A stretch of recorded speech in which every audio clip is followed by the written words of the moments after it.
el artículo 36, el artículo 38 y el artículo 40.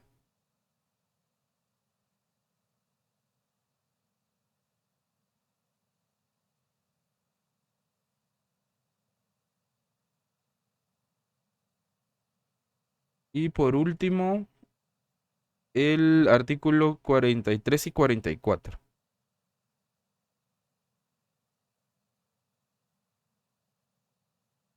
Y ahí estamos, esos artículos únicamente. ¿Estamos todos claros? Sí, Jacqueline.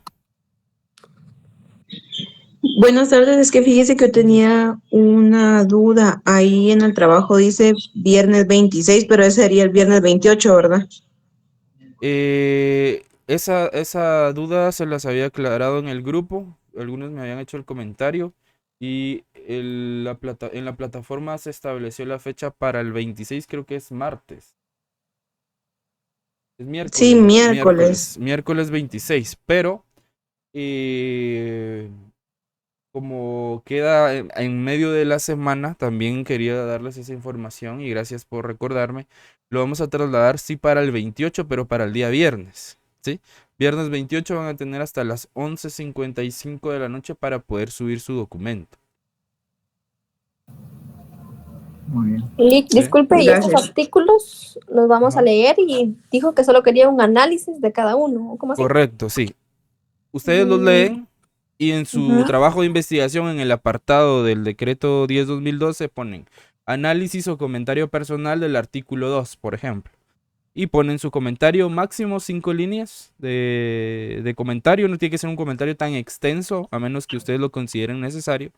Pero lo que quiero es que sea un análisis propio, ¿sí? De cada uno de esos artículos. Está bien. ¿Estamos claros? ¿Alguna duda? ¿Alguna otra duda? ¿Cómo Sí, se llama Lick, el documento? Disculpe. Perdón, se llama Decreto de la Ley de Actualización Tributaria, Decreto 10/2012. Es el punto 4.7 que aparece en el documento de instrucciones. ¿Alguien más iba a hacer una pregunta? Sí, Lick, fíjese que algunos todavía no estamos agregados al grupo de Telegram, o yo no estoy Ah, ok. agregada todavía. Ok, les voy a trasladar de una vez el enlace. Gracias, Lick.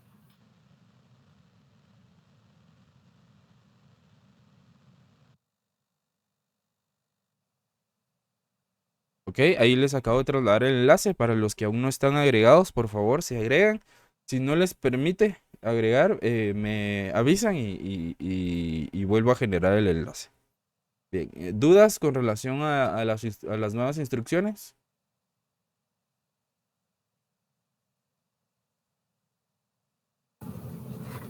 No, Lick.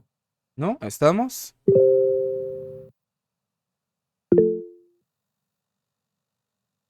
Ok.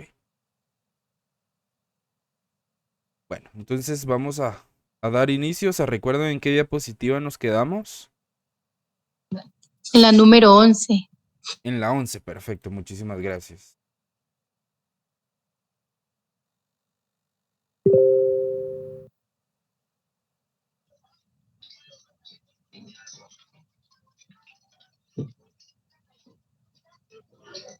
Ok.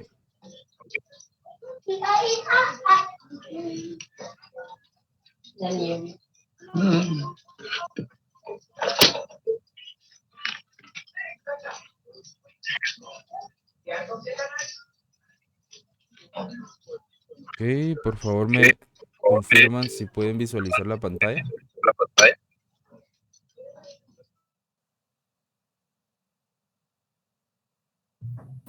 Sí, dame, Lick.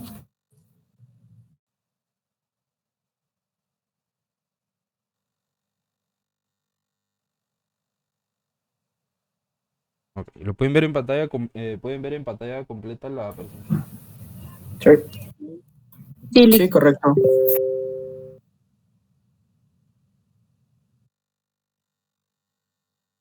Bien. Nos quedamos entonces en las normas internacionales de contabilidad. Bien. Haciendo un breve repaso, pues ya habíamos visto varias definiciones de lo que era contabilidad, ¿verdad? Hasta llegamos a la conclusión que esta es la definición que íbamos a utilizar, que la contabilidad es el proceso de registrar, de clasificar, de medir, de interpretar y de comunicar información financiera de una entidad con el fin de tomar decisiones informadas y de cumplir con las obligaciones legales y fiscales, ¿sí? También vimos 4 de los fines principales que tiene la contabilidad, pero la contabilidad también en algunas de las definiciones nos decía que era un conjunto de normas, ¿sí? Un conjunto de normas contables o de principios o de lineamientos que nos ayudan a hacer el registro, la clasificación, la medición y la comunicación de la información financiera. Entonces, dentro de ese tema tenemos las normas internacionales de contabilidad, que haciendo un breve repaso, no sé si logramos llegar a explicar este tema o nos quedamos definitivamente en esta diapositiva.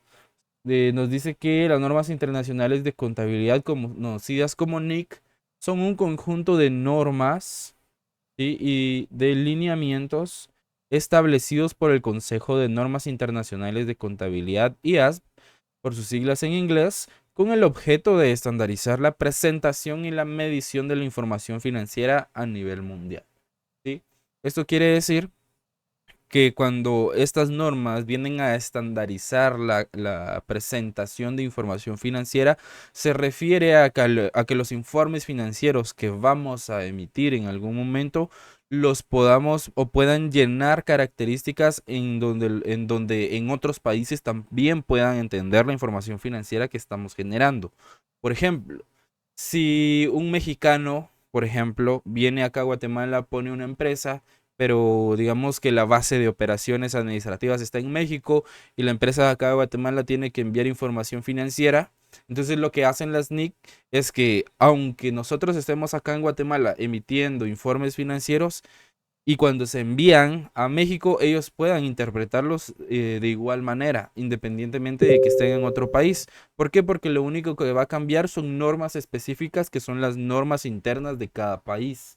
¿Sí? Las bases tributarias, las tasas impositivas, la forma en que se conoce el hecho generador o dónde se genera el impuesto, etcétera. Entonces, básicamente digamos que la estructura de los estados financieros va a ser la misma o va a estar estandarizada en los países que estén afiliados al IFAC o que estén afiliados al IASB, que son los comités que emiten las normas de contabilidad y de información financiera, ¿sí?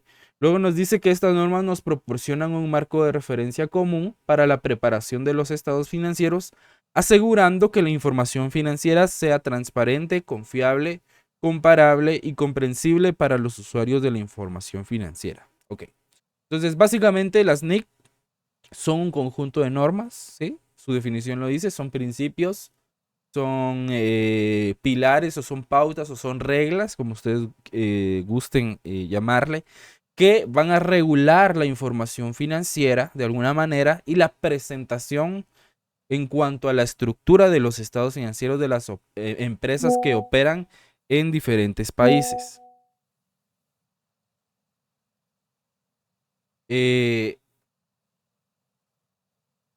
Luego, el objetivo de las normas de contabilidad es armonizar de cierta manera la contabilidad a nivel internacional, como lo indica su definición, a nivel mundial o a nivel internacional, y reflejar la situación económica y financiera de las empresas de forma que éstas puedan ser comprendidas por terceros, no necesariamente del mismo país, sino que del extranjero.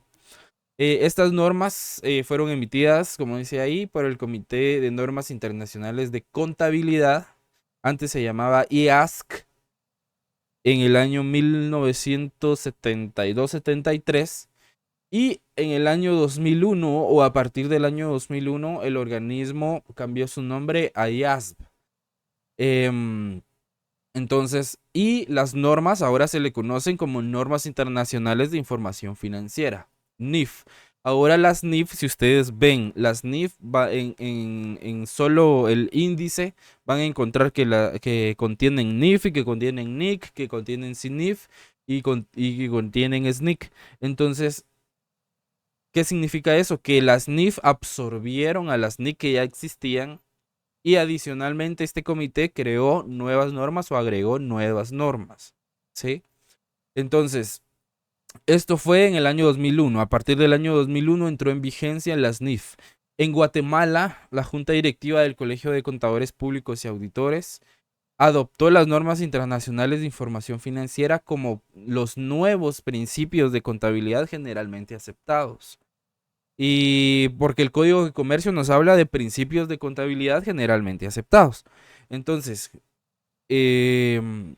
la vigencia de esta resolución realizada por el Colegio de Contadores Públicos y Auditores, ellos la propusieron o la presentaron en el año 2008 y a partir del año 2009 entra en vigencia y se vuelve obligatoria para la presentación de estados financieros para las empresas en Guatemala, o las empresas legalmente constituidas, ¿verdad? Entonces, adicionalmente, en el mes de julio del año 2010, se publica en el Diario Oficial otra resolución acerca de la adopción de una nueva normativa que también son normas internacionales de información financiera, solo que estas son para pequeñas y medianas entidades, porque más de un 70% de las empresas en Guatemala son de esa categoría, son pequeñas y medianas. La mayoría de empresas que entran dentro de la categoría de empresas grandes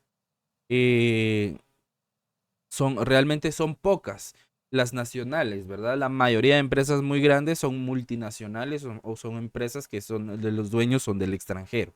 Entonces, para un poco nivelar esa situación, en el Diario Oficial publica en el año 2010 las NIF para pymes. Entonces, ¿qué empresas deben cumplir con las NIC o con las NIF en Guatemala?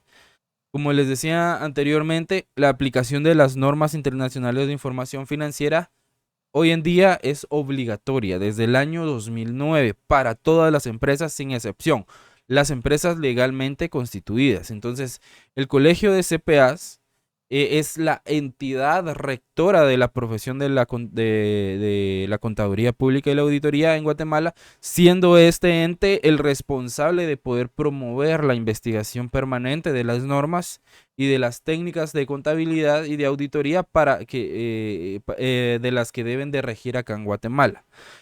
Por ejemplo, las normativas cada año en este comité que las emite entran a un periodo de revisión.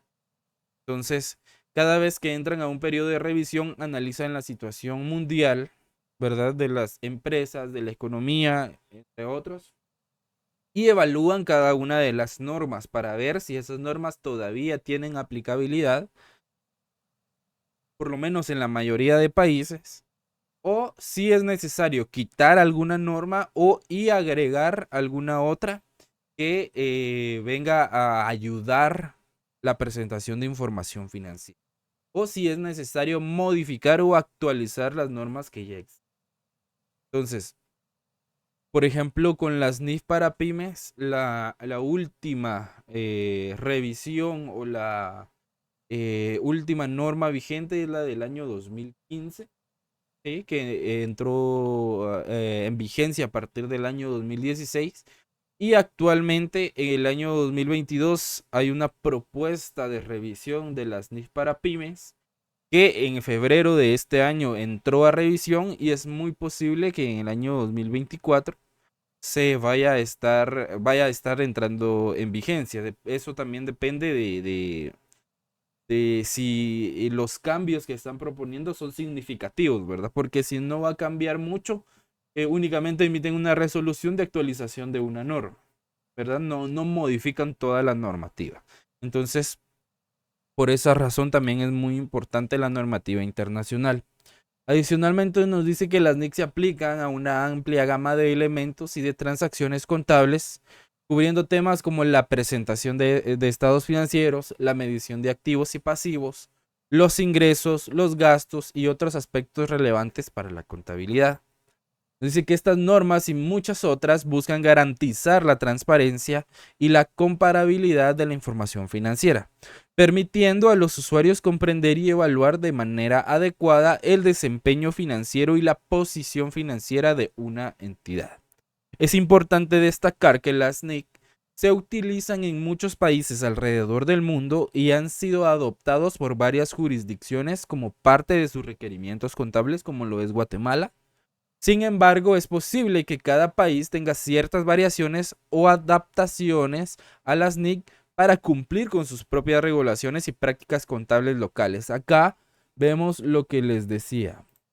Nos dice que acá tienen ciertas adaptaciones para cumplir con sus propias regulaciones prácticas y locales, ¿sí? Las normas internacionales son estándares internacionales, ¿ok? Pero cada país tiene su propia ley tributaria.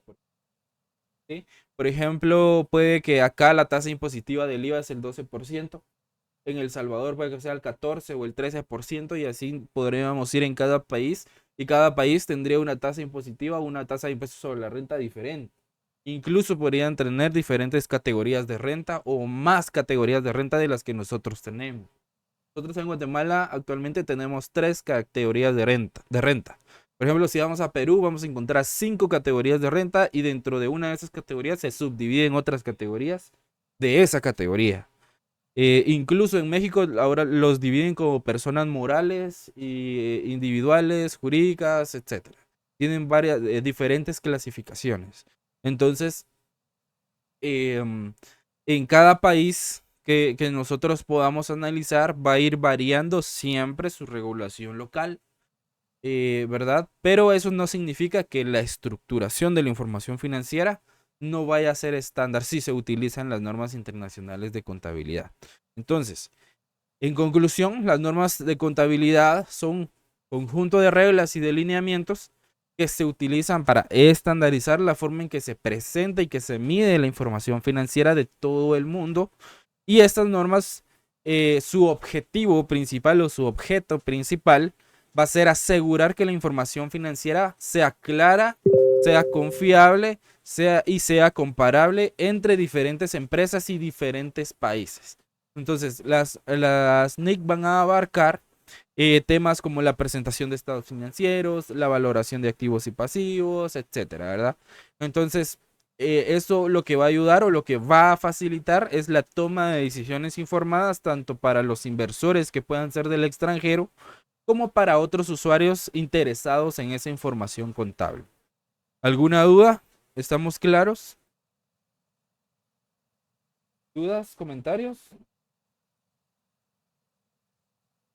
De momento no, tal vez solo nos falta leer un poquito más como para así retener la información.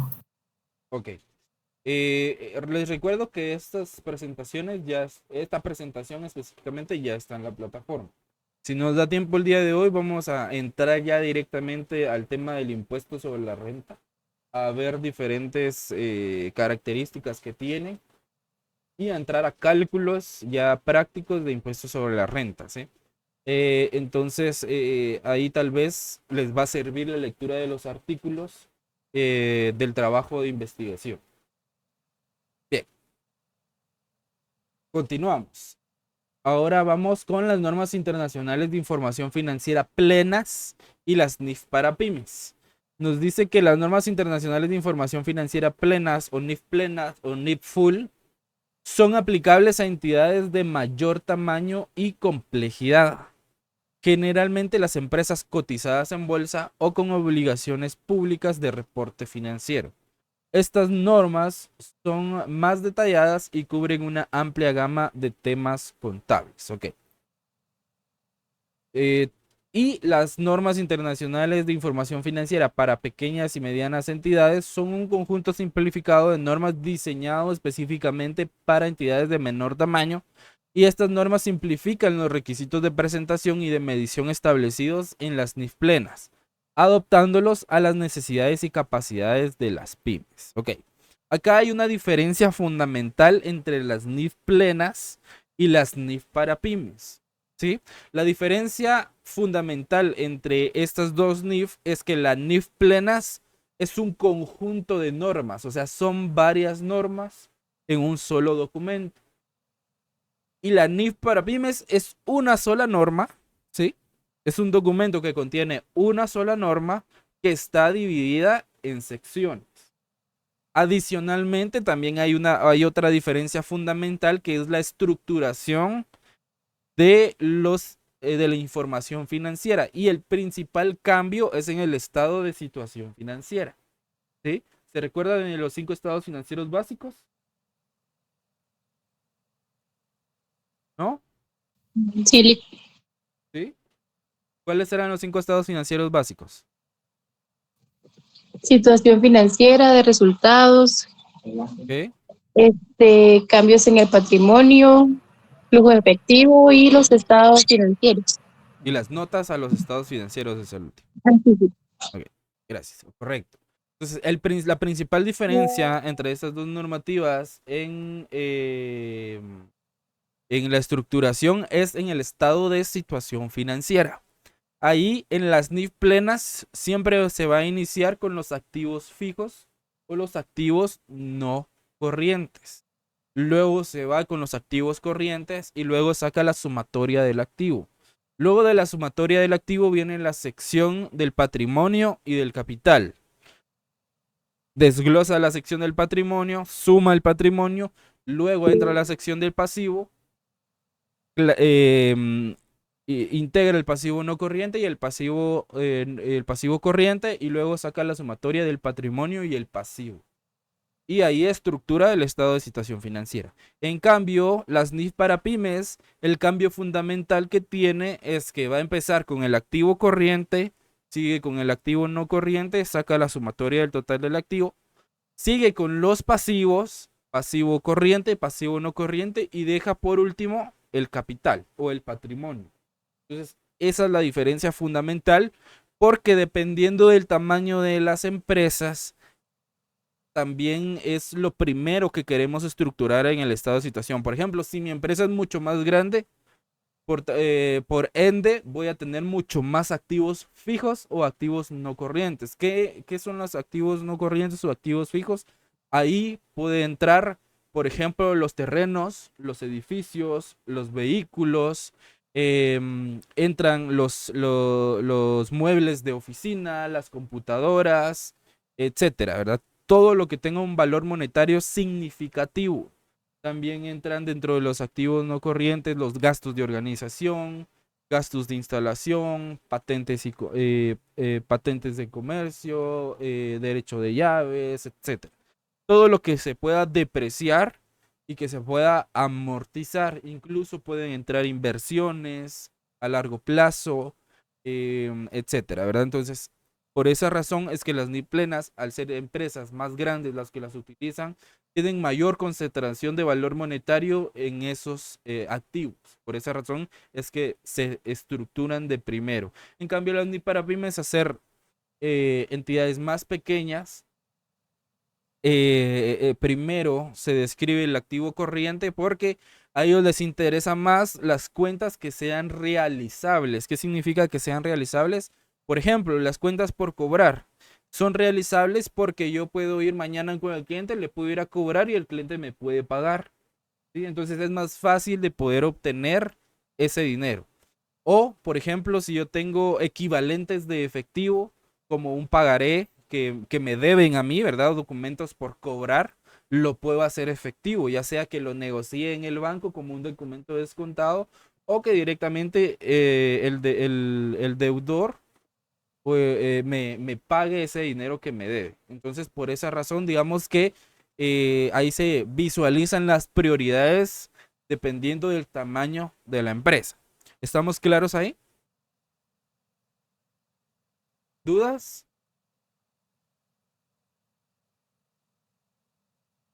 Ok, si no hay dudas, continuamos. Entonces, las NIF para pymes nos van a brindar o brindan a las pequeñas y medianas empresas una guía más clara y práctica para la preparación de sus estados financieros. Estas NIF para pymes abordan aspectos más relevantes y comunes en la contabilidad para las pequeñas y medianas empresas incluyendo la valoración de sus activos, el reconocimiento de sus ingresos y de sus gastos, y la presentación de sus estados financieros, que es lo principal. Al utilizar las NIF para pymes, las empresas van a poder beneficiarse de una mayor armonización en la presentación de sus datos financieros. Eso les va a facilitar su comparabilidad y su comprensión por parte de usuarios internos o externos. Entonces es importante tener en cuenta que las NIF plenas y las NIF para pymes son normas reconocidas y aceptadas a nivel internacional, pero sin embargo su adopción y su aplicación pueden variar según la jurisdicción y los requisitos legales y regulatorios de cada país. Entonces, en resumen, las normas internacionales de información financiera plenas y las NIF para pymes son siempre, las dos son conjuntos de normas internacionales, pero las NIF plenas se aplican a entidades de mayor tamaño y más complejas, y las NIF para pymes simplifican los requisitos de las NIF plenas para poder adaptarse a las necesidades de las pequeñas y de las medianas empresas. Entonces, estas normas promueven esa armonización de la comparabilidad y de la comprensión de información financiera a nivel internacional. ¿Sí? ¿Dudas?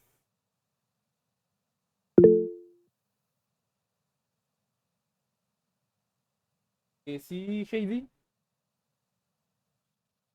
Lick, disculpe, ¿podría repetir la diferencia que tienen las distintas normas como para...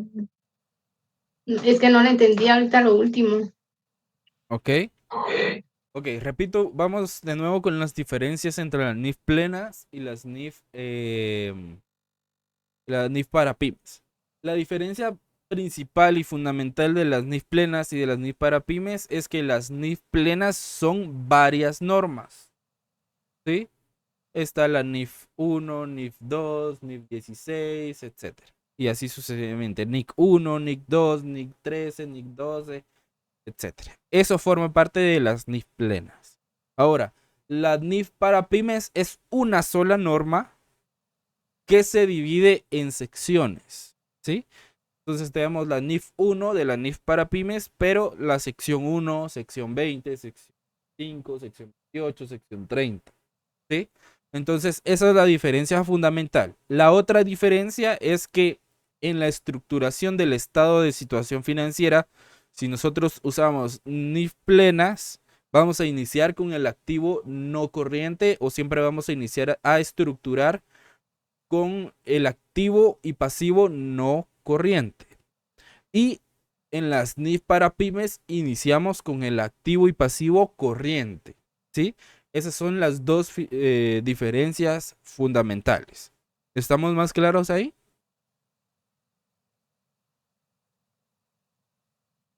Sí, Lick, pero solo esto es una duda, como que es fuera de... Es como que las normas plenas son como elaborar el inventario por su naturaleza. En las NIF plenas nos da varias opciones para poder realizar el inventario, al igual que en las NIF para pymes. Lo que pasa es que depende del tamaño de la entidad lo que le conviene, ¿verdad? Y el tipo de entidad y el negocio al que se dedica, ¿sí? Porque, por ejemplo, no es lo mismo hacer un inventario para una farmacéutica que hacer un inventario para una librería, ¿sí? En las farmacéuticas vamos a tener que dividir por naturaleza porque hay diferentes químicos, ¿sí? Puede haber que haya producción en proceso, hay producto terminado que sirve para diferentes categorías, ¿verdad? Si producen medicinas, pues hay que categorizarlos como para qué tipo de enfermedad sirven o el tipo de contenido que tienen los medicamentos, etc. Pero en una librería es más simple, ¿verdad? Ahí únicamente lo podríamos distribuir todo en un solo renglón que serían mercaderías, y ahí ya vamos subdividiendo como papel, papel de colores, etcétera. ¿Me explico? Sí, gracias. Entonces ahí depende de la complejidad de la empresa, porque podemos hacer un inventario podemos hacer inventarios por la naturaleza de los bienes, o podemos hacer un inventario en función de las actividades económicas de una empresa. ¿Sí? Ok. ¿Alguna otra pregunta?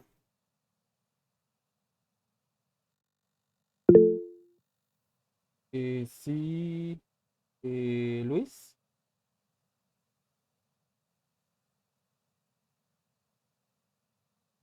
Tiene desactivado su micrófono. Lick, disculpe, le interrumpa. Fíjese que se me está dificultando escuchar muy bien la clase, no por motivo de la lluvia. Ah, ok. Ok. Igual les había comentado en la clase anterior que siempre trato de que la clase sea grabada.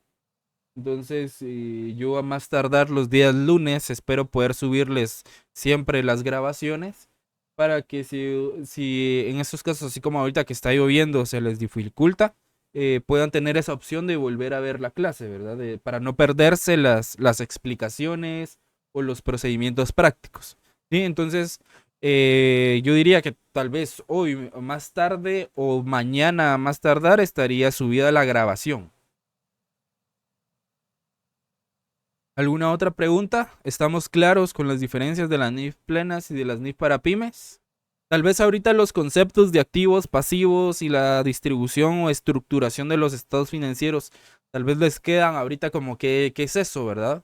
Para algunos posiblemente, pero no se preocupen, ya más adelante vamos a ir identificando qué es un activo, qué es un pasivo, qué es un patrimonio, y vamos a ir viendo y estructurando estados financieros ya, porque esa es la meta para el final del curso, que ustedes por lo menos sepan estructurar, clasificar estados financieros. ¿Dudas? Ok, si no hay dudas, continuamos. Bien. Otra cuestión muy importante en la contabilidad es la ética profesional. Nos dice que la ética profesional desempeña un papel fundamental en el campo de la contabilidad y se refiere a los principios y valores morales que guían el comportamiento y las decisiones de los contadores en su práctica. La ética o la importancia de la ética va a radicar en la confianza y en la credibilidad que se deben generar o que se debe generar en la profesión contable.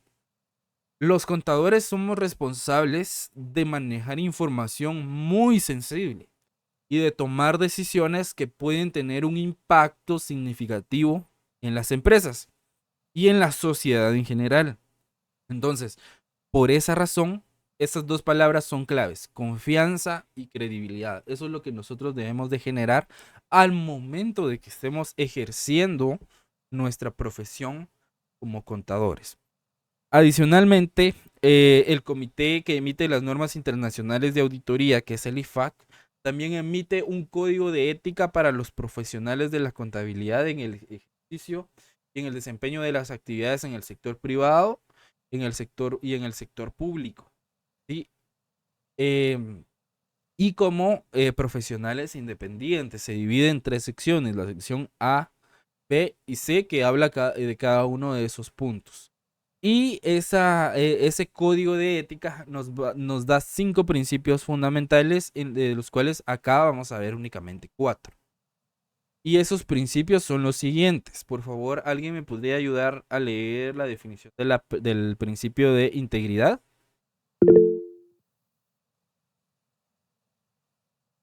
Cairo y luego...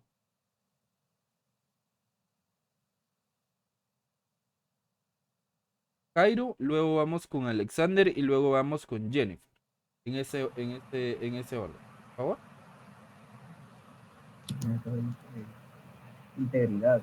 Los contadores deben ser honestos, íntegros y éticos con todas sus interacciones y decisiones profesionales. Deben actuar de manera justa y evitar cualquier conflicto de intereses. Ok, perfecto.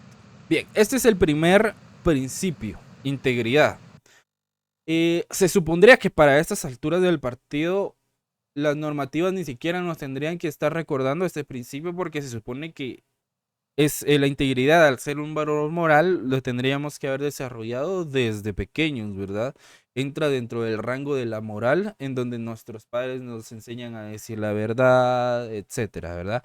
Entonces, pero como se han dado casos bastante complejos en el mundo de la profesión, existe ese código de ética para estar recordando constantemente a los profesionales los principios básicos que por lo menos debemos de seguir en el ejercicio de nuestra profesión. Y uno de los más importantes es la integridad. Entonces, la integridad es un principio ético clave en la contabilidad y significa que los contadores debemos de ser honestos, íntegros y éticos en todas nuestras interacciones y decisiones profesionales. Y como lo dice su definición, que debemos de actuar de manera justa y evitar cualquier conflicto de intereses que pueda comprometer nuestra imparcialidad. Entonces la integridad va a implicar ser transparente, decir la verdad, incluso cuando nos enfrentamos a situaciones complejas o que puedan de alguna manera ser situaciones tentadoras, ¿sí? En cuanto al conflicto de intereses, por ejemplo, en el mundo de la auditoría, se genera un conflicto de intereses cuando, por ejemplo, yo voy a auditar a una empresa y de casualidad en esa empresa trabaja mi familiar, mi hermano, mi primo, etcétera. Y que si me toca hacerle un arqueo de caja. Ok, si está mal solo porque es mi familia, tal vez yo podría pensar en darle una opinión favorable, ¿verdad? Pero entonces ahí ya estamos irrumpiendo nuestro principio de integridad e incluso podríamos estar irrumpiendo el principio de objetividad, ¿sí? Ahí se genera un conflicto de intereses porque, por ejemplo, yo tengo que hacer mi trabajo independientemente de que sea mi familia o no, o sea un amigo o lo que sea. Si está haciendo malas cosas, yo lo debo de reportar, ¿sí? Si está haciendo malas cosas, obviamente no se le tiene que dar una opinión favorable, ¿verdad? A menos que lo esté haciendo bien, pero lo indicado en esos casos, cuando existe un conflicto de interés, como en ese ejemplo que les acabo de poner, lo ideal es mejor, si es mi familiar, un amigo, un conocido, en el cual yo podría decir que puede nublar mi juicio, o que tal vez por quedar bien con una persona yo voy a dar una opinión que no es verdad, mejor cambio de persona, una persona que no tenga nada que ver, ¿verdad? O que no le afecten los lazos de amistad o de familia que se puedan tener. ¿Me explico? ¿Estamos claros ahí? Sí. ¿Sí? Ok, bien, continuamos. Alexander, el de objetividad. Objetividad. Los contadores deben mantener una mentalidad imparcial y evitar influencias personales o externas que puedan comprometer su juicio profesional. Deben basar sus decisiones en hechos y evidencias. Ok, perfecto. Muchísimas gracias, Alexander. Bien. ¿Qué nos dice acá? Que debemos de mantener una mentalidad imparcial, ¿sí? Evitar influencias personales, lo que les decía, tal vez acá entra más el ejemplo del conflicto de intereses, influencias personales o influencias externas, ¿sí? Que un amigo nos diga, fíjate que ahí donde vas a ir a hacer auditoría trabaja mi hermano o mi amigo, por favor no le vayas a calificar mal porque necesita el trabajo. Ahí ya puede existir un tipo de influencia personal externa, ¿ya? Entonces, nosotros, como profesionales de la contabilidad, debemos de ser muy cuidadosos de eso porque en esta profesión lo que más cuenta es la confiabilidad y la credibilidad, ¿sí? La confianza que el cliente deposita en uno. Entonces, la objetividad es otro principio ético fundamental en la contabilidad y como lo dice su definición, debemos de mantener una mentalidad imparcial, evitar a toda costa influencias personales o externas que puedan sesgar nuestro juicio profesional. Entonces, al tomar decisiones, debemos basarnos en los hechos y en las evidencias y en análisis objetivos en lugar de opiniones que puedan ser subjetivas de alguna manera. Entonces, la objetividad nos va a garantizar que los contadores tomemos decisiones informadas y justas sobre todo. Entonces, evitando así cualquier tipo de favoritismo o sesgo en nuestro trabajo, ¿sí? Entonces, en resumen o en términos generales, la integridad nos va a exigir que los contadores seamos honestos, seamos íntegros, seamos éticos en todas nuestras acciones y decisiones. Y la objetividad va a requerir que mantengamos una mentalidad imparcial, ¿sí? Sin favorecer a nadie por tener algún tipo de influencia personal, interna o externa, ¿sí? Y estos dos principios éticos son fundamentales para poder garantizar confianza y credibilidad y sobre todo imparcialidad en la información contable. ¿Alguna duda sobre estos dos principios? ¿Dudas?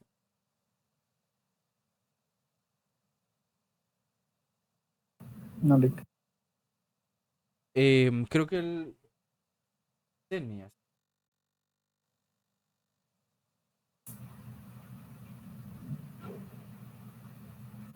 Por favor, el de confidencialidad.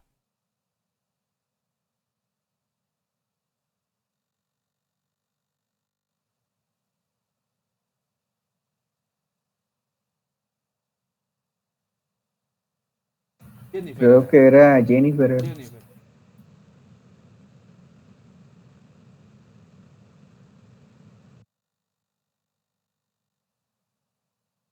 Por Jennifer, si podría apoyarme con el de confidencialidad.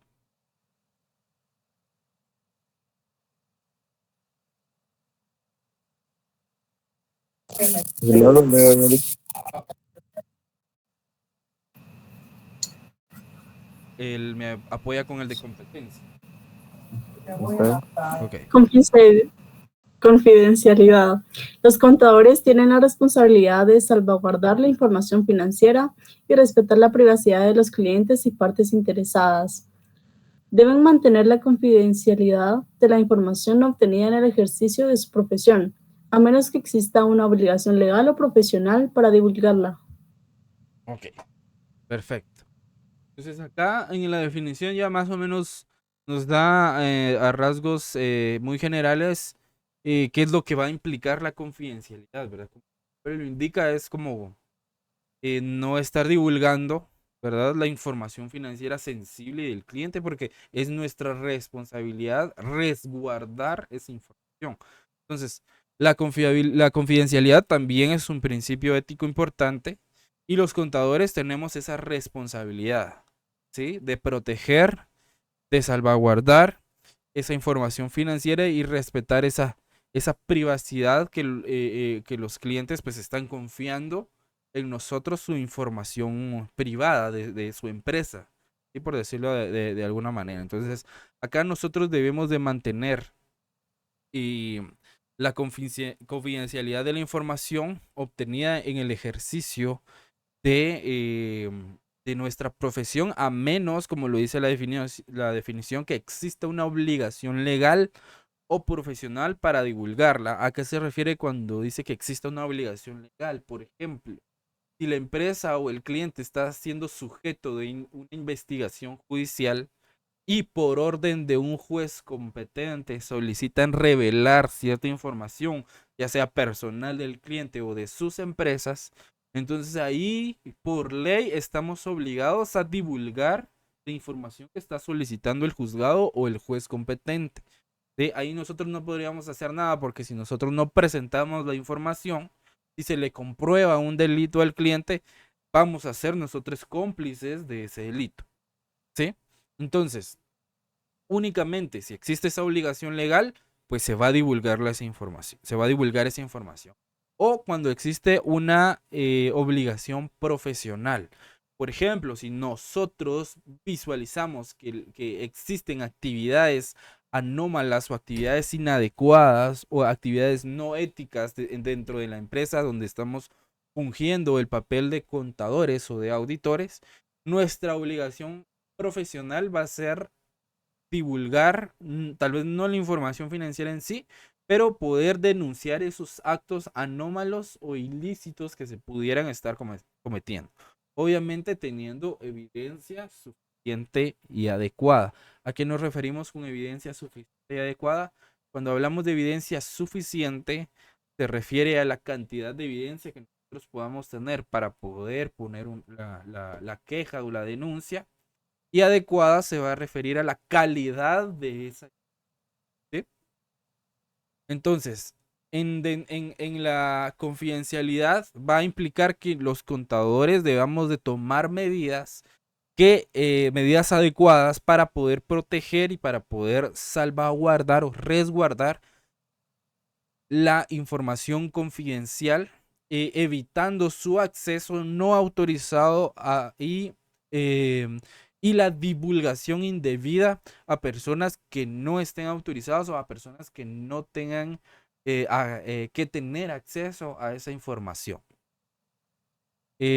Por favor, el de competencia profesional. Competencia profesional. Los contadores deben mantener y desarrollar constantemente sus conocimientos y habilidades para ofrecer servicio de alta calidad. Deben asegurarse de estar actualizados con las regulaciones contables y mejores prácticas profesionales. Bueno, entonces la competencia profesional. La competencia profesional es algo fundamental. Cuando hablamos de competencia, nos vamos a referir al conocimiento técnico y a la experiencia que tenga el profesional de la contabilidad. En el código de ética lo menciona como competencia y diligencia. Entonces, cuando le agregamos la palabra de diligencia, nos vamos a referir, cuando sea competente, al conocimiento técnico y a la experiencia que pueda tener el profesional de la contabilidad.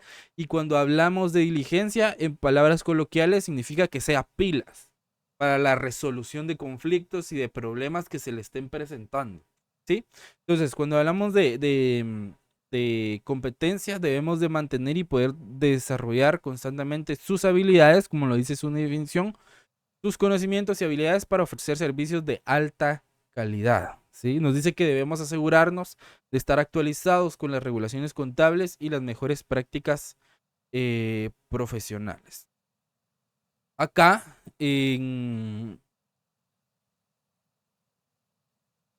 cuando nos habla de que debemos de asegurarnos de estar actualizados con las regulaciones contables y mejores prácticas profesionales en nuestro campo, se va a referir a la competencia, que la competencia profesional implica una búsqueda continua de la excelencia en el desempeño de las responsabilidades contables, para que nosotros podamos brindar a los clientes y a las partes interesadas un nivel de servicio confiable y de calidad. Por ejemplo, los colegios profesionales, cuando se gradúa uno de la carrera de contador público y auditor, existe una ley de colegiación profesional que nos obliga en un tiempo estipulado a poder agremiarnos o a poder apersonarnos al colegio y poder inscribirnos, ¿sí?, para poder ejercer la profesión de contaduría pública y auditor.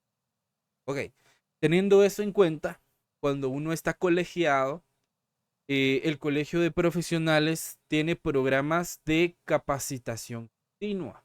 ¿Qué significa esto? Que el colegio nos brinda capacitaciones y herramientas de educación, de conocimientos y de temas que están a la vanguardia hoy en día para que los profesionales de la auditoría y de la contabilidad estemos al día de la información financiera, de la información contable, de las regulaciones internacionales, dependiendo del campo en el que nos desempeñemos. Entonces, a eso también se refiere la competencia profesional, a una búsqueda constante y continua de la excelencia en el desempeño de nuestras responsabilidades, ¿sí? Por ejemplo, en ocasiones, por ejemplo, cuando surgió lo de la factura electrónica en línea, el Colegio de Profesionales sacó una capacitación para los agremiados al colegio, para que tuvieran en cuenta todas las consideraciones y disposiciones legales y reglamentarias aplicables a esa nueva regulación de la factura línea, cómo podría afectar a los negocios o cómo beneficiaría a los negocios de alguna manera, por qué razón SAT estaba interesado en que las empresas se vincularan a las facturas en línea, etcétera, ¿verdad? Esto para que como profesionales nosotros podamos brindar un mejor servicio, un servicio de calidad y un mejor asesoramiento o un asesoramiento adecuado a nuestros clientes, ¿sí? Porque, por ejemplo, se acerca una persona que quiere ser nuestro cliente y posiblemente ese cliente no tenga mucho conocimiento de la legislación en materia tributaria, ¿verdad? Entonces, hay algunos profesionales que no son nada éticos que intentan aprovecharse de la situación, ¿verdad? Al desconocimiento del cliente, pues empiezan a decirle un montón de cosas que tal vez ni siquiera son necesarias que las haga con tal de poder cobrar más el servicio, ¿verdad? Entonces, nosotros debemos de tener en cuenta estos principios éticos, ¿verdad? Debemos tener siempre presente nuestra ética profesional para que nuestros clientes para que podamos brindarle esa confianza a nuestros clientes. Por ejemplo, el lema del colegio de profesionales me gusta mucho porque dice que los contadores públicos y auditores somos confianza pública, ¿verdad? Cuando nosotros firmamos un informe indicando que los estados financieros se presentan de inconformidad y cumplen en todos sus aspectos materiales con las normas internacionales de auditoría y que la auditoría fue basada en normas internacionales de auditoría y firmamos ese documento, entonces a la persona que lo presente en cualquier institución le estamos diciendo que puede confiar en su información. ¿Qué? Porque está bien estructurado, está bien presentado, bien revelado, etcétera. Entonces, eso es lo que nosotros debemos de tratar, buscar una capacitación constante. Por ejemplo, ahorita que ustedes están en la carrera, hay muchas, por ejemplo, en redes sociales hay muchas firmas de contabilidad y auditoría que sacan webinars gratuitos acerca de diversos temas en los cuales no necesariamente ustedes tienen que verlos todos, sino que pueden ver los temas que más les parezcan interesantes y pueden irse adentrando a ese mundo de las capacitaciones, ¿verdad? Porque cuando estamos en este mundo profesional, el conocimiento es una herramienta importante y fundamental para los servicios que prestamos. Bien, entonces, en resumen, podemos decir que la confidencialidad nos va a exigir que los contadores protejamos la información financiera y que respetemos la privacidad de nuestros clientes y que debemos de mantener la confidencialidad de la información obtenida en el ejercicio de nuestra profesión. Y la competencia profesional va a requerir que mantengamos y de que desarrollemos nuestros conocimientos y nuestras habilidades para ofrecer servicios de alta calidad, estando actualizados con las regulaciones contables y las mejores prácticas profesionales. ¿Alguna duda? ¿Estamos claros acá? Continuamos. Ahora entramos a lo que es la ley de actualización tributaria. Vamos a ver acá aspectos muy generales, ya cuando veamos los otros temas ya relacionados directamente con el impuesto sobre la renta, ya vamos a adentrarnos un poco más a otros artículos específicos. Pero básicamente la ley de actualización tributaria, que es el decreto 10-2012, nos dice que es conocida como la ley de actualización tributaria, que es una legislación clave en el sistema tributario guatemalteco, y este decreto tiene como objeto principal o objetivo principal establecer y regular las disposiciones generales relacionadas con el pago de impuestos en Guatemala. Este decreto de actualización tributaria antes se llamaba Ley del Impuesto sobre la Renta, ¿sí? Pero si no estoy mal, en el periodo del presidente Otto Pérez Molina, no sé si fue 2000, ustedes me corregirán si se recuerdan, existió una reforma tributaria. Y esta reforma tributaria lo que vino a hacer es que antes en Guatemala existían 4 regímenes de impuestos sobre la renta. En uno se pagaban el 31, pero dependía de la actividad comercial, dependía de los tipos de ingresos o dependía de cómo se generaba el hecho generador del impuesto, etcétera, ¿verdad? Con la actualización tributaria, ¿sí?, se modificó la ley del impuesto sobre la renta, se pasó a llamar ley de actualización tributaria y de 4 regímenes pasamos a 2.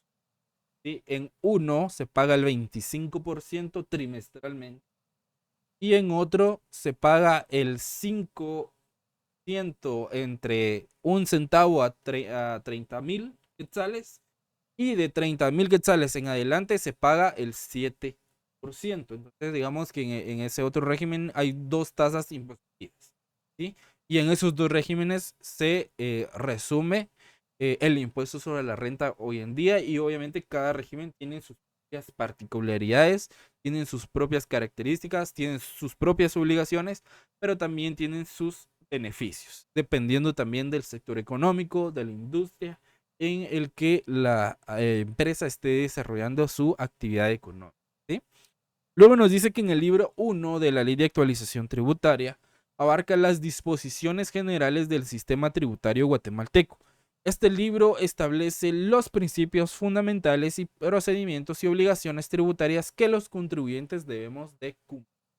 Nos habla del hecho generador, nos habla de en qué momento se genera renta, de los tipos de renta, etc. Entonces, es de vital importancia poder cumplir con nuestras obligaciones tributarias como personas individuales y como empresas. Como personas individuales pagamos impuestos, aunque posiblemente no hagamos una declaración jurada y presentemos a la SAT algún documento. Pero todos pagamos impuestos, aunque no estemos inscritos como una empresa o aunque no tengamos un negocio. ¿Por qué? Si yo voy a la tienda a comprar una golosina o un risito, estoy pagando impuesto. ¿Por qué? Porque el distribuidor que llevó a la tienda y proveyó a la tienda de risitos, ellos, si están legalmente constituidos, le agregan al precio de su producto el impuesto sobre la renta y el impuesto del IVA. Entonces, al nosotros pagar ese producto en la tienda, estamos contribuyendo al pago del impuesto. Entonces, por esa razón, todos los guatemaltecos que compramos en el supermercado, que compramos en las tiendas, etcétera, pagamos impuestos, ¿sí?, de manera indirecta. Las empresas como tal, realmente, si lo vemos así de manera fría, el impuesto ellos lo pagan de los ingresos que obtienen por la venta de sus productos y sus servicios a los clientes. ¿Por qué? Porque en los precios están incluidos los porcentajes de impuestos que ellos tienen que pagar. Entonces, al momento de hacer su recuento, de hacer sus integraciones para poder determinar el impuesto, prácticamente sus clientes son los que están pagando el impuesto. Entonces, ahí habría que revisar bien. Incluso se podría hablar de una nueva reforma tributaria que, si no estoy mal, alguno de los 2 partidos políticos que está ahorita en contienda para la presidencia, creo que tiene una propuesta de ley para modificar algunas situaciones en materia tributaria. Pero también habría que analizarla más a profundidad, ¿verdad? Para ver qué tanto efecto o qué tanto impacto podría tener eso en la recaudación tributaria del país y qué tanto beneficiaría sobre todo a la población. Entonces, les decía, es sumamente importante que nosotros podamos cumplir con nuestras obligaciones tributarias, ¿sí? Los contribuyentes estamos obligados a presentar declaraciones de impuestos que correspondan en los plazos que la ley establece, y sobre todo cuando somos empresas y estamos legalmente constituidos, estamos obligados a mantener registros contables adecuados y llevar a cabo la retención de impuestos cuando corresponda o cuando aplique y pagar los impuestos que generemos de manera oportuna. Entonces, la ley de actualización tributaria nos establece los impuestos principales, que básicamente es el impuesto sobre la renta y la renta que se subdivide en 3 categorías. Entonces nos da o nos establece esos impuestos principales y cómo el impuesto sobre la renta, el impuesto, por ejemplo, el impuesto sobre la renta, el impuesto al valor agregado que tiene su propia ley. Entonces, entre otros muchos impuestos que también se generan. Entonces también nos establece las tarifas o las tasas impositivas que se deben de pagar. Perdón. Y nos establece también o nos indica los cálculos que se deben de realizar para poder determinar el impuesto y las exenciones aplicables a cada impuesto. ¿A qué me refiero con exenciones? Todas aquellas personas individuales o jurídicas que la ley establece que no van a pagar el impuesto sobre la renta y IVA, como por ejemplo las ONG, las organizaciones no gubernamentales, las entidades las entidades sin fines de lucro que entran dentro de la categoría de ONG, ¿sí? Son entidades que están exentas del pago de impuesto, pero no están exentas de cumplir con ciertas obligaciones, ¿sí? Por ejemplo, las iglesias católicas, cristianas, todas las iglesias de cualquier tipo están obligadas a llevar contabilidad completa y sin embargo al estar obligadas a contabilidad completa están exentas del impuesto sobre la renta y del IVA. Ellos van a presentar únicamente los movimientos que han tenido de sus aportaciones, de las donaciones, hacen su declaración jurada anual, pero cuando llegan a la sección de la determinación del impuesto, hay una sección que se llama rentas exentas y allí ellos entran dentro de esa categoría. Entonces al momento de que se genera el formulario, les va a generar un valor cero que significa que no tienen que pagar impuestos. Gracias. ¿Sí? Por ejemplo, los colegios también están exentos del pago del impuesto sobre la renta, IVA. Las entidades educativas, las universidades. Y así podríamos ir describiendo algunas otras entidades, las cuales puedan estar exentas del pago de impuestos sobre la renta y del pago de IVA. ¿Estamos claros? Sí, sí. Ok. Entonces, continuando, acá también es importante poder destacar que el cumplimiento de las obligaciones tributarias establecidas en la Ley de Actualización Tributaria o el incumplimiento de todo lo estipulado en la Ley de Actualización Tributaria conlleva al pago de sanciones, a penalizaciones, incluso al pago de multas, de recargos, de intereses y incluso puede llegar a acciones legales por parte de las autoridades fiscales. Por ejemplo, ¿cuál es el ente regulador de los impuestos acá en Guatemala? Les pregunto. La SAT. La SAT, correcto. La SAT, no. Sí, correcto, gracias.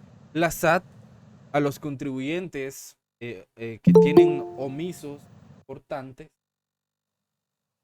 o que no pagan o que están renuentes al pago del impuesto, la SAT puede abrir procedimientos administrativos para obligar al contribuyente o para hacer que el contribuyente cumpla con lo establecido en la ley, pague sus impuestos. Y si aún así, agotando todas las medidas administrativas para que el contribuyente pague esos impuestos, lo pueden llevar a una instancia mucho más grave, como lo es una instancia judicial, una instancia penal, en la que el contribuyente ya podría tener incluso hasta pena de cárcel por evadir la responsabilidad del pago de impuestos, ¿sí? Entonces, por esa razón, acá vuelvo al principio de competencia.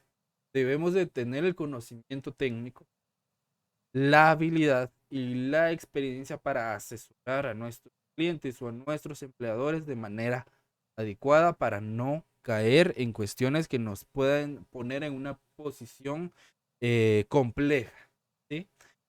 Porque, por ejemplo, si yo nunca he hecho una auditoría, yo no le puedo aceptar un trabajo de auditoría a un cliente.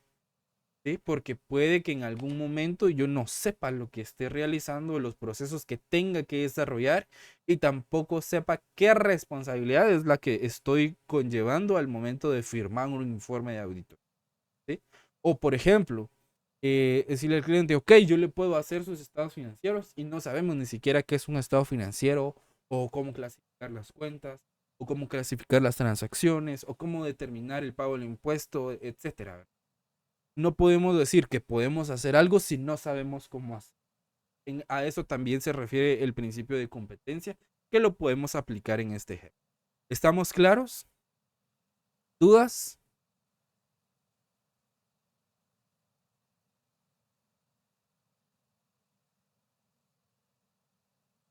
Bien. Luego vamos a ver el decreto 2450, que son las normas que deben observar los contadores y los tenedores de libros. Esta norma también está dentro de su trabajo de investigación. Esta norma no es muy amplia y que son aspectos relevantes que debemos de tener en cuenta los profesionales de la. Entonces nos dice, el decreto 2450 es una normativa en Guatemala que establece las normas que deben observar los contadores y los tenedores de libros en el país. Este decreto tiene como objetivo regular las prácticas contables y garantizar la integridad y la confiabilidad de la información financiera. Luego nos dice que este decreto nos establece normas de presentación de estados financieros. Los contadores y los tenedores de libros deben de seguir principios contables aceptados y presentar los estados financieros de manera clara, comprensible y coherente. Esto incluye la elaboración de estados financieros, de estados de resultados, balances generales y otros informes financieros requeridos. Ok. Luego nos dice, los contadores también tienen responsabilidades profesionales establecidas en el decreto 2450. Deben ejercer su profesión con competencia. Acá está hablando del principio de competencia y cuando hablamos de acá de competencia, que nos dice que debemos de ejercer con el conocimiento técnico adecuado, ¿sí? A eso se refiere. Diligencia y honestidad. La diligencia, que podamos tener la capacidad de resolver conflictos. Y la honestidad también nos está hablando de la integridad, ¿verdad? De decir la verdad, de los valores morales que podamos llegar a tener. Y nos dice que deben mantener la confidencialidad de la información financiera y actuar en el mejor interés de sus clientes y del público en general. Además, deben cumplir con las normas éticas y profesionales establecidas por los organismos reguladores. Acá podemos incluir al IFAC con su código de ética, al colegio de CPAs, al Instituto Guatemalteco de Contadores Públicos y Auditores, entre otras instituciones. Bien, acá es importante destacar que el cumplimiento del decreto 2450 es fundamental para poder garantizar la confiabilidad de la información financiera y sobre todo promover prácticas contables que sean sólidas en Guatemala, ¿sí? Los contadores y los tenedores de libros deben de mantenerse actualizados con las normas contables y estar al tanto de cualquier cambio o cualquier actualización en las regulaciones que vayan surgiendo, ¿sí? ¿A qué me refiero cuando hablamos de tenedores de libros? Por ejemplo, si yo soy el contador de una empresa, yo estoy registrado con ellos como su contador, entonces automáticamente eso a mí me convierte como su tenedor de libros, o sea, el que resguarda su información contable y financiera, o por decirlo en palabras simples, el que archiva los documentos contables y está ahí pendiente de que esté toda la información en orden, de que esté actualizada, etcétera. ¿Me explico? ¿Sí? Ok, entonces a eso nos referimos cuando hablamos de tenedores de libros. Entonces, cumplir con las normas establecidas en este decreto 2450 nos va a ayudar a mantener la calidad y la coherencia en los registros contables que vayamos realizando y sobre todo en los estados financieros. Entonces, eso va a promover transparencia y la confiabilidad y nos va a permitir tener una comparabilidad de la información financiera. Y lo que es esencial acá es tomar decisiones informadas por parte de los usuarios de la información contable. Entonces, en conclusión, podemos decir que el decreto 2450 establece normas que debemos observar los contadores y los tenedores de libros en Guatemala, y este decreto va a regular la llevanza de los registros contables, ¿sí? La presentación de estados financieros y las responsabilidades profesionales de los contadores. Para poder cumplir con este decreto también es fundamental poder garantizar la integridad, la confiabilidad de la información financiera para poder promover prácticas contables sólidas, efectivas, eficientes y de calidad. ¿Sí? ¿Estamos claros ahí con el decreto 2450? Entonces, con esto pues ya pueden tener ustedes un panorama un poco más amplio de qué es lo que van a encontrar cuando analicen este decreto. ¿Dudas? ¿Comentarios? ¿Estamos claros?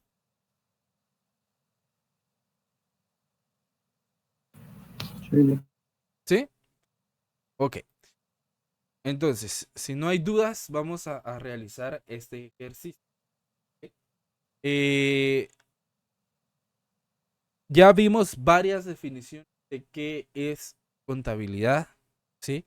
Algunos fines principales que nos pueden dar un panorama de para qué nos sirve la contabilidad fundamentalmente. Entonces, ahora yo les pregunto a ustedes, para ustedes, ¿qué es contabilidad y para qué creen que sirve la contabilidad teniendo en cuenta las definiciones y los temas que ya hemos desarrollado? Entonces, abro este espacio para que ustedes puedan dar su opinión y después tal vez podamos debatir algunas ideas. ¿Voluntario? Sí, Heidi. Buenas tardes, Lick. Para mí la contabilidad es un registro de cuentas, un orden que se lleva sobre todo en el tema financiero. ¿Para qué sirve la contabilidad? Nos sirve para llevar un control de lo que uno invierte, no solo de económico también, sino en lo material. Ok. Más gracias. ¿Algún otro compañero que quiera dar su opinión?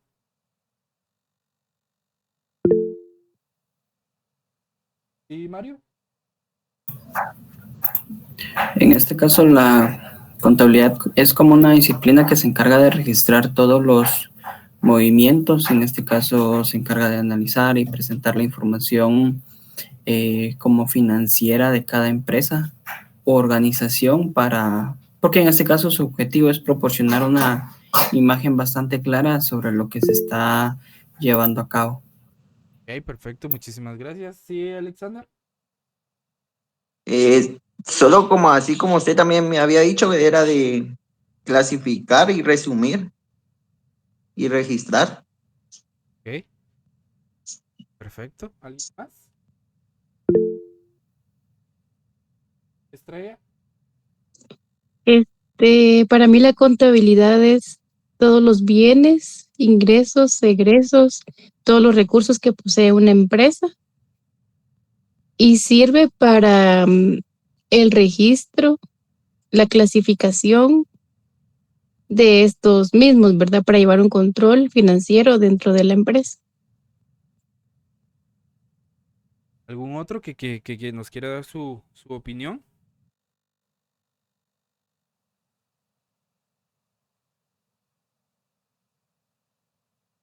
¿Estamos claros con qué es la contabilidad y para qué sirve? Por lo menos la idea general.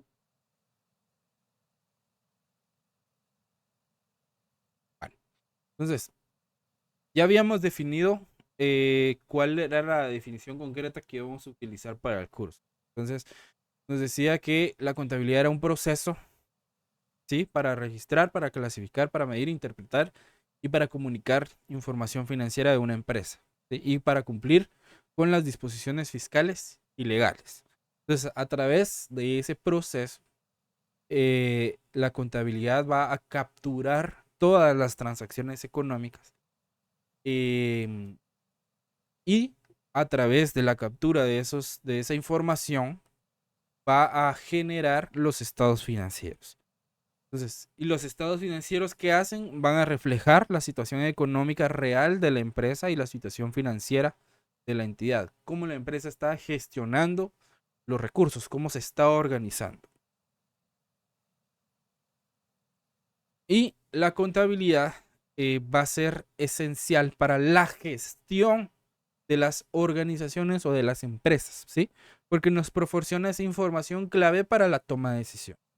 Entonces podemos decir que la contabilidad nos ayuda para la gestión de las empresas, o la contabilidad es una ciencia, podríamos categorizarla de esa manera, o es el proceso que nos ayuda para la gestión de las organizaciones y nos sirve para tomar decisiones estratégicas, ¿sí? ¿Estamos claros ahí? Sí, Lick. Ok. Entonces, pregunto, ¿hay dudas, comentarios acerca de los temas que hemos desarrollado el día de hoy?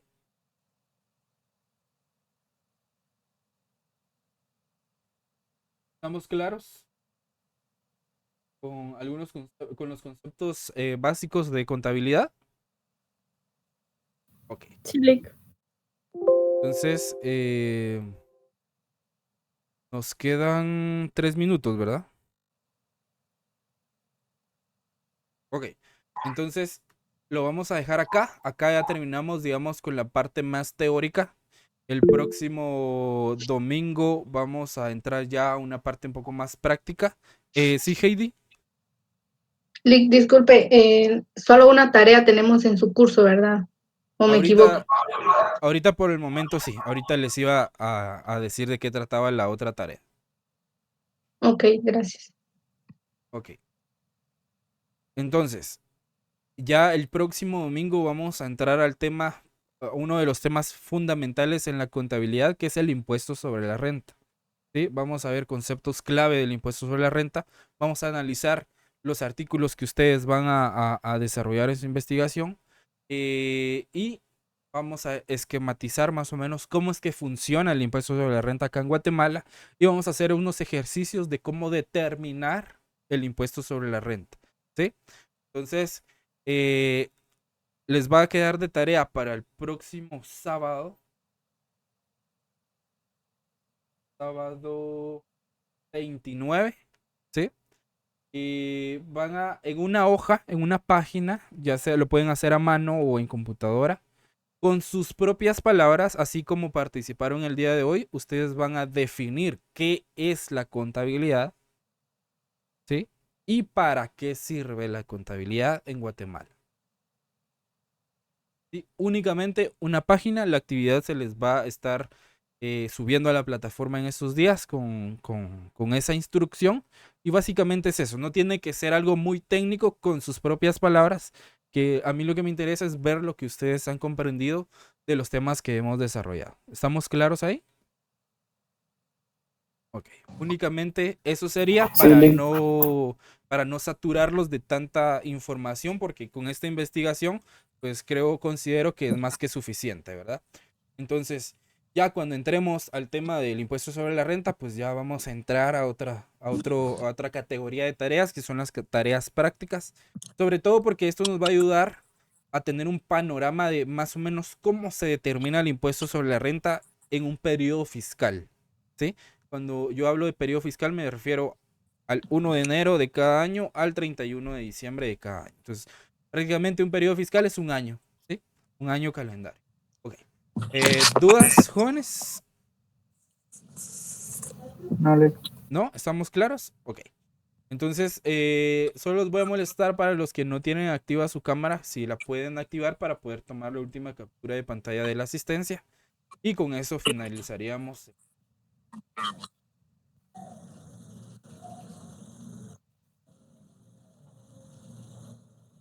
Entonces, a la cuenta de 3, si me regalan una sonrisa para sus cámaras, a la 1, a las 2 y a las 3.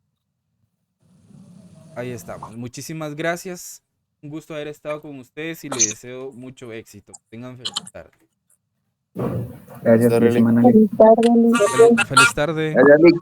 Gracias, Lick. Feliz tarde. Feliz tarde. Feliz tarde. Que tengan feliz tarde.